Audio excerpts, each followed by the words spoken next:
You've been told wealth is about luck, about privilege, about working harder than everyone else. But what if the most powerful wealth systems weren't built in boardrooms? They were built in temples. What if the richest people on Earth aren't just using banks and spreadsheets, but ancient psychological systems designed to rewire the mind for prosperity? And what if neuroscience is only just beginning to explain why they work? This isn't magic. It's mental architecture. And you've been living inside it for your entire life. Here's what most people don't understand. Your brain doesn't see the world as it is. It sees the world as it expects it to be. Modern neuroscience calls this predictive coding. Every second, your brain is making thousands of micro guesses about what's coming next, what you're capable of, and what's even possible. It's not reacting to reality. It's filtering it through a lens of past experiences and deeply embedded beliefs. Which means, if you believe wealth is out of reach, your brain will literally hide the opportunities that could change your life. Occult systems understood this. As within, so without. Not a metaphor, a neurological blueprint. Change your inner model, and your outer world has no choice but to follow. Now ask yourself, why do occult systems obsess over symbols? Tarot cards, pentagrams, planetary glyphs, not superstition. Compression. A symbol is a neural shortcut. It takes an abstract idea, like power or risk or abundance, and collapses it into something the brain can feel instantly. Modern neuroscience confirms it. Symbols activate the amygdala and hippocampus, emotion and memory, faster than conscious thought. A brand logo does the same thing. So does a dollar sign. So does the Emperor card. These aren't decorations. They're instructions. They tell your nervous system how to interpret reality and how to behave. The occult knew this long before neuromarketers caught up. But here's where it gets deeper. Wealth isn't about what you do. It's about who you think you are. Behavior follows identity. Always.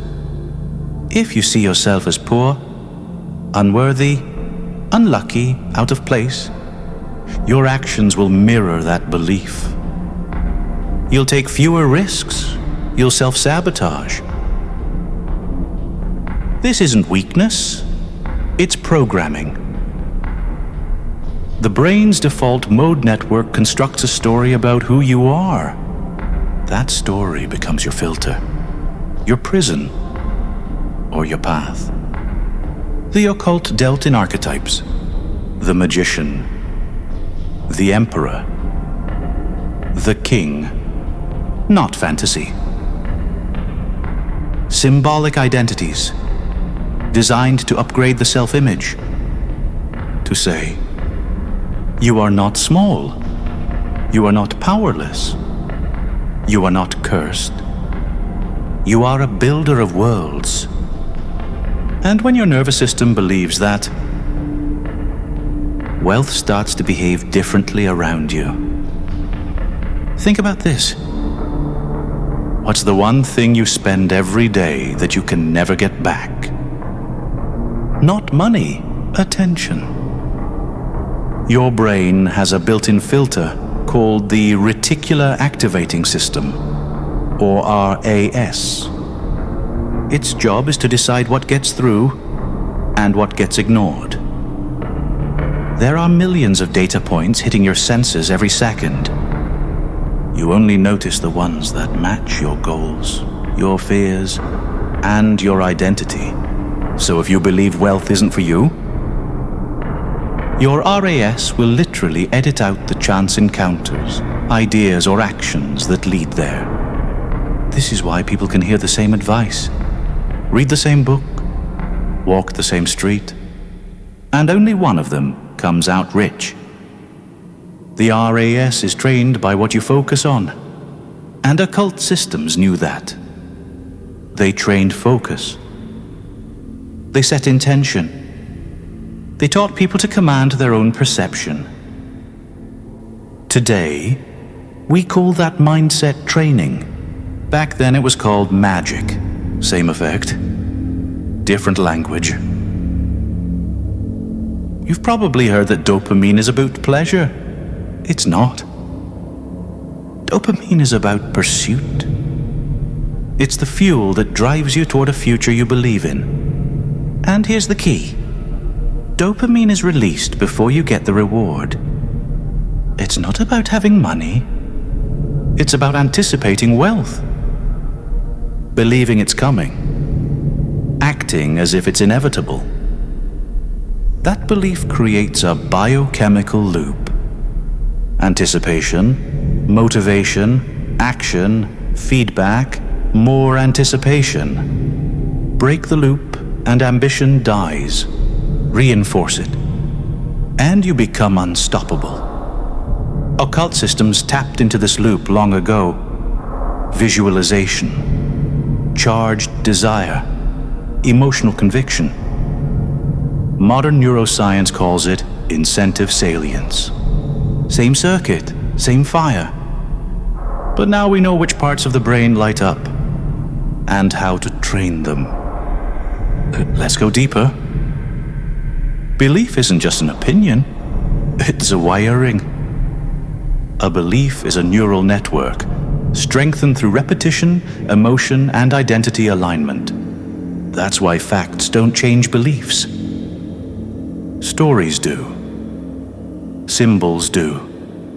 Emotion does. If you were raised to believe that money is corrupt, or that wealth only comes through suffering, then your nervous system is protecting you by keeping you broke. Your conscious mind says you want abundance. But your subconscious says it's dangerous. And the subconscious always wins. Occult systems were designed to bypass that barrier, to install new beliefs through symbol, story, and repetition. Not because they were magical, because they were neurologically efficient. They didn't wait for permission from the conscious mind. They spoke directly to the circuits underneath, and they rewired them. Scarcity isn't just an economic condition. It's a nervous system state. When you're constantly under stress, your amygdala hijacks your brain. You stop seeing long-term. You stop taking creative risks. You get tunnel vision, survival mode, emotional shutdown. Even if an opportunity punches you in the face, you won't trust it. Because your system is trained for one thing: don't die. The occult understood this too. Their first step was often purification. Not spiritual, but psychological. Break the fear loops. Return the nervous system to sovereignty. Today, we call that polyvagal regulation or trauma-informed reprocessing.